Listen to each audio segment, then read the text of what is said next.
രണ്ടാമത്തെ ഭാഗം എന്ന് പറയുമ്പോൾ നമ്മുടെ 2002 SIR നടന്നിട്ടുള്ളത്. അപ്പോൾ 2002 വോട്ടർ പട്ടികയിൽ വോട്ടർ ഉൾപ്പെട്ടിട്ടുണ്ടെങ്കിൽ ആ വിവരങ്ങളാണ് എഴുതേണ്ടത്. അതെങ്ങനെയാണെന്ന് വെച്ചാൽ നമ്മുടെ ഞാൻ ഈ ഫോമിൽ നോക്കിക്കോളൂ. വോട്ടറുടെ പേര്, അപ്പോൾ വോട്ടർ ഉൾപ്പെട്ടിട്ടുണ്ടെങ്കിൽ എന്ന് ഞാൻ പറഞ്ഞല്ലോ, അതുകൊണ്ട് തന്നെ വോട്ടറുടെ പേര് എഴുതുക. പിന്നെ അതുപോലെ 2002 വോട്ടർ ID കാർഡ് നമ്പർ ഉണ്ടെങ്കിലാണ് എഴുതേണ്ടത്. 2002 നോട്ട് ചെയ്യട്ടെ, 2002 വോട്ടർ ID കാർഡ് ഉണ്ടെങ്കിലാണ് ആ നമ്പറാണ് എഴുതേണ്ടത്. പിന്നെ അതുപോലെ ബന്ധുവിൻ്റെ പേര്, അപ്പോൾ വോട്ടറുടെ 2002 ബന്ധുവിൻ്റെ പേരാണ് ഇവിടെ എഴുതേണ്ടത്. 2002 ബന്ധുവിൻ്റെ പേര്. പിന്നെ ആ ബന്ധുവായിട്ട് വോട്ടറുടെ ബന്ധമാണ് സൂചിപ്പിക്കേണ്ടത്. അടുത്തത് വോട്ടറുടെ ആരാണെന്ന് എഴുതുക.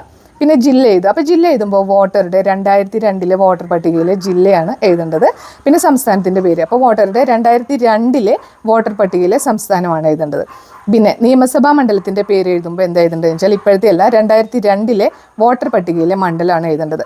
പിന്നെ ഒരു കള്ളി വരച്ചിട്ട് കണ്ട നിയമസഭാ മണ്ഡലത്തിൻ്റെ നമ്പർ എഴുതേണ്ടത്. അപ്പോൾ അതിൻ്റെ ചുവട്ടിലായിട്ട് 2002 മണ്ഡലത്തിൻ്റെ നമ്പർ എഴുതുക.